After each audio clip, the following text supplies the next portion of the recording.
Halo, ketemu lagi hari ini. Di dalam perekonomian makro dikenal ada 4 pasar.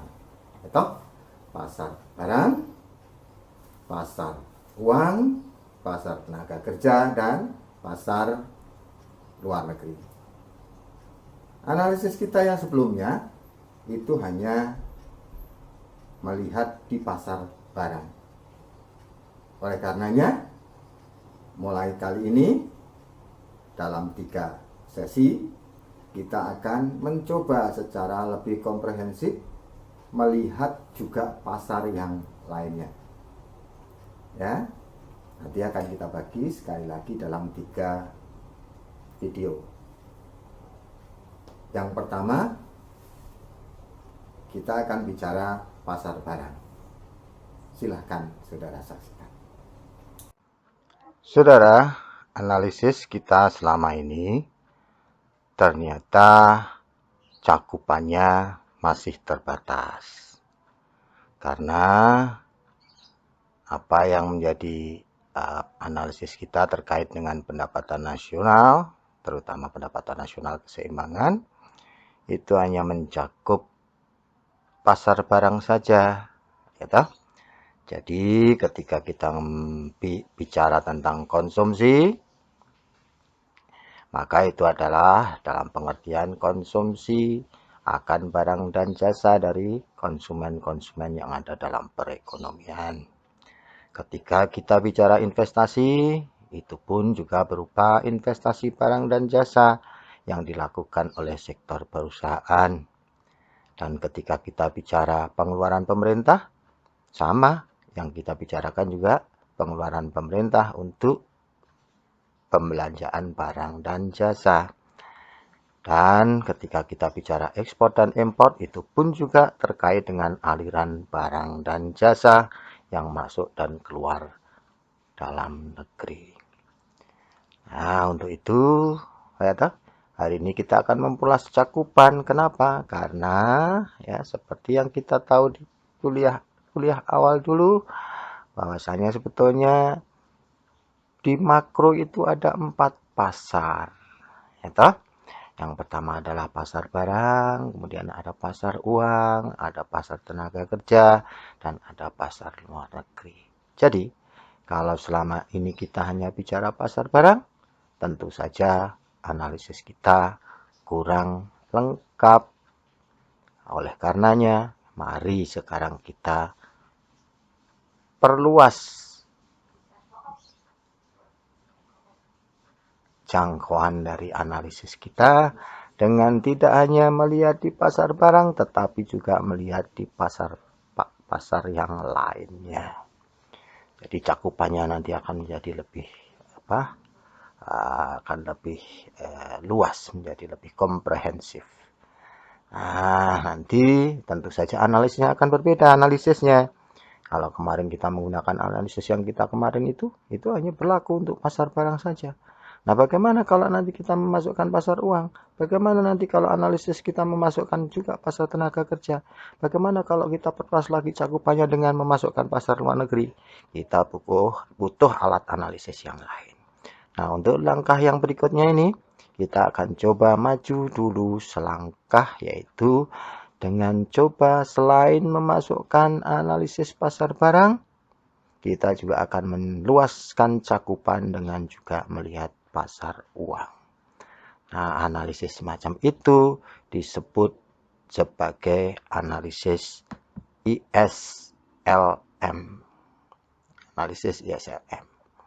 Di mana nanti ya dinamakan analisis ISLM. IS itu nanti akan melihat keseimbangan pendapatan di pasar barang, sementara LM itu nanti akan melihat keseimbangan di pasar uang. Jadi IS dan LM. Ya, kita maju satu langkah dulu. Jadi sekarang kita akan memulai coba dengan IS dulu, atau dengan kata lain kita akan mencoba melihat lagi pasar barang atau pasar komoditi. Ya, jadi kita akan memulai analisis SLM. Ya, sekali lagi ya, ini analisis yang coba memperluas cakupan dari yang semula hanya melihat di pasar barang saja, ya. Kemudian kita perluas, jangan lupa makro juga ada pasar uang. Oke. Nah, mari sekarang kita bicara yang pertama dulu, pasar barang atau pasar komoditi dan bagaimana kita mendapatkan yang namanya kurva IS. Yang dimaksud sebagai kurva atau fungsi IS itu adalah kurva atau fungsi yang menghubungkan antara tingkat pendapatan nasional pada berbagai kemungkinan tingkat bunga interest, ya, di mana tidak sembarangan tetapi harus dipenuhi syarat terjadinya keseimbangan di pasar barang, ya toh. Nah, kalau kita bicara keseimbangan, bukankah dulu analisis kita juga selalu bicara tentang keseimbangan? Kita sudah ngerti itu. Kenapa sekarang diulang kembali? Oh, berbeda ya. Di dalam analisis yang kita yang lama dengan yang baru ini, yang analisis SLM ini berbeda. Dalam apa berbedanya? Dalam perlakuan terhadap variabel investasi. Ya. Kalau sebelumnya, di analisis yang sebelumnya investasi itu kita perlakukan sebagai variabel yang eksogen, yang nilainya sudah tertentu, yang nilainya berupa datum, sudah diketahui, maka di dalam analisis SLM, investasi ini kita perlakukan sebagai variabel yang endogen, yang nilainya harus kita tentukan, yang harus kita cari. Kenapa? Karena nanti di sini, ya, investasi itu tergantung pada besarnya variabel yang lain. Tergantung pada apa? Nah, investasi nanti itu diasumsikan tergantung besarnya, banyak sedikitnya, tergantung pada tingginya tingkat suku bunga atau interest. Ya toh? Atau secara matematika, investasi itu nanti merupakan fungsi dari tingkat suku bunga I kecil ini. Oke, dan secara eksplisit fungsinya dituliskan I investasi sama dengan I0 ditambah dengan I kecil dikalikan dengan I kecil, ya, interest, tingkat suku bunga. I0-nya nanti menunjukkan autonomous investasi, menunjukkan besarnya investasi pada waktu tingkat suku bunga itu 0. Kemudian E kecil itu menunjukkan perbandingan antara perubahan investasi dengan perubahan tingkat suku bunga, dan ini bernilai negatif. Kenapa bernilai negatif? Ya logika saja. Ya toh, hubungan antara investasi dengan tingkat bunga memang berhubungan secara negatif, dalam pengertian nanti kalau tingkat bunganya tinggi, investasinya rendah. Tapi kalau tingkat bunganya rendah, investasinya tinggi. Mengapa begitu? Ya logikanya, ketika tingkat suku bunganya tinggi, ngapain orang berinvestasi? Lebih baik simpan uangnya di bank saja, wong tingkat bunganya tinggi. Ya, tapi sebaliknya kalau tingkat bunganya rendah, ngapain disimpan di bank yang memberikan hasil yang kecil? Ya lebih baik ya diinvestasikan saja. Ya, siapa tahu memberikan hasil yang lebih tinggi daripada hanya sekedar disimpan di bank yang bunganya rendah. Jadi jelas ya, tingkat bunga dan investasi itu berhubungan secara terbalik. Nah, kalau kemudian ini kita gambarkan, maka ya gambarnya akan, karena berhubungan terbalik, ya gradiennya negatif toh. Gradiennya negatif, menurun seperti ini. Ya, ini artinya apa? Semakin tinggi tingkat suku bunga, ya, semakin rendah investasinya.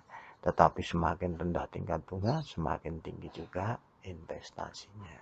Ya toh? Logikanya tadi sudah kita ketahui. Baik, inilah variabel yang kita perlakukan berbeda dari analisis sebelumnya. Jadi, kalau dulu variabelnya variabel eksogen, ya, investasinya, sekarang investasi adalah variabel yang endogen. Lanjut. Oke.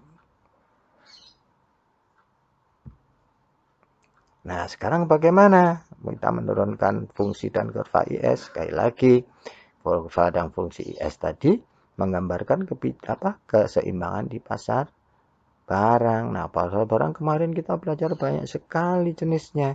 Ya, mulai dari perekonomian yang tertutup sederhana, model 2 sektor, Perekonomian yang tertutup sudah mengenal kebijakan fiskal, mulai dari yang pajaknya sederhana, menjadi pajak yang fleksibel, dan seterusnya, sampai kemudian perekonomiannya terbuka, ya toh. Mana yang terbuka ini, yang terbuka, keliru, ya. Perekonomian terbuka, terbuka pun bisa tanpa peran pemerintah, bisa ada peran pemerintah yang pajaknya sederhana, pajaknya dan fleksibel, dan sebagainya. Dan itu semuanya bisa kita cari bersama-sama. Kalau kita bicara, sekali lagi, kurva atau fungsi IS itu menunjukkan keseimbangan, maka seperti biasanya keseimbangan itu terjadi dalam setiap perekonomian, ya. Ya, sederhana saja kalau perekonomiannya dua sektor, ya, pendapatan itu berasal cuma dari konsumsi dan investasi. Ya, kalau mau seimbang ya sudah pakai ini juga kemarin bisa kita mencari formulanya. Tinggal kita ganti nanti konsumsinya dengan apa saudara? Karena tidak ada campur tangan pemerintah ya. A kecil plus MPCY. Kemudian investasinya kita ganti dengan I0 plus EI. Ya kan? Maka kemudian setelah kita selesaikan kita akan peroleh ya. Ini ya Y sama dengan A plus I0 plus EI dan bagi 1 min C.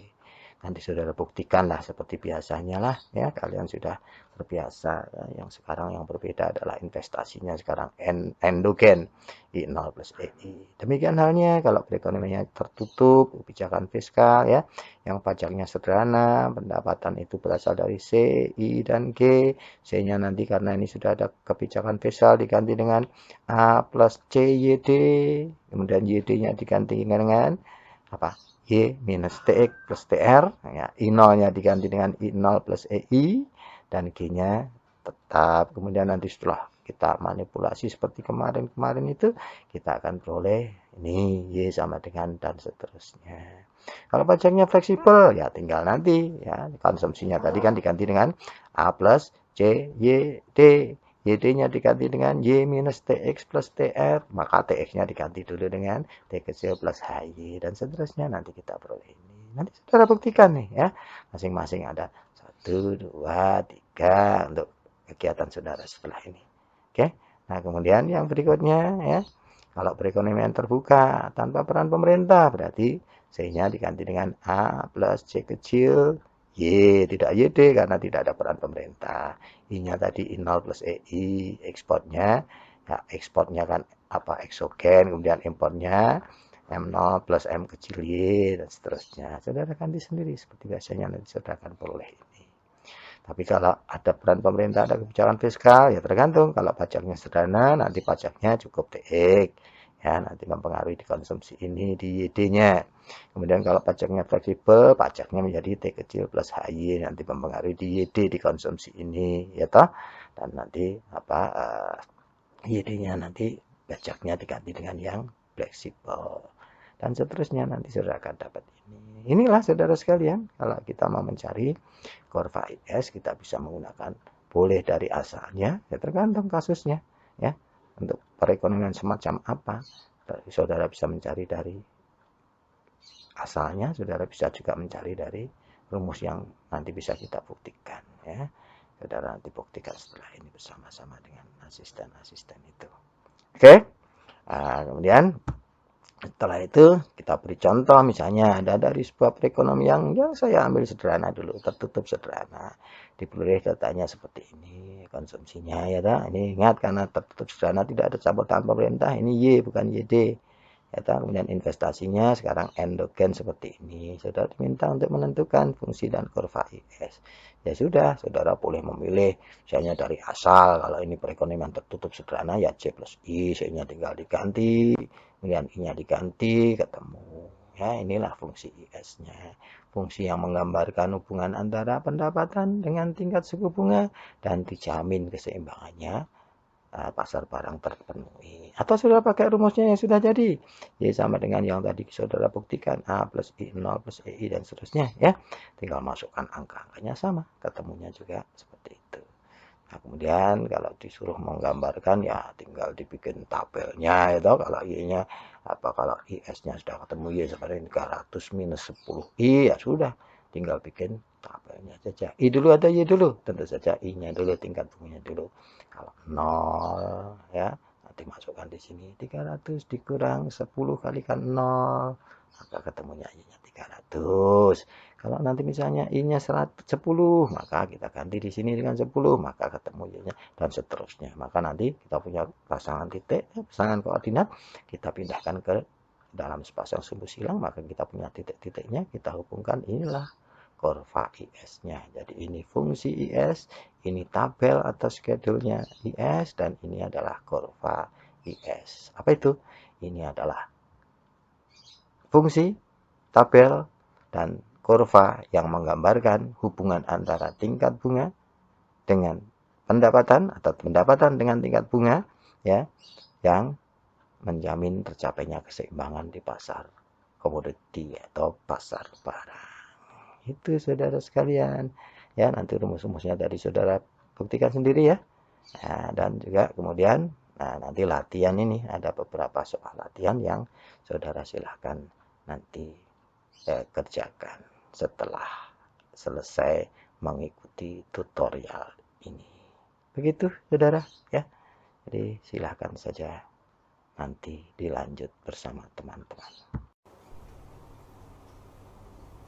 Oke, saudara sudah mendengarkan bagian pertama yang bicara di pasar barang, keseimbangan di pasar barang, sampai kemudian saudara bisa menurunkan kurva, fungsi, dan tabel IS. Kita ketemu lagi pada bagian yang kedua pada video berikutnya. Dadah.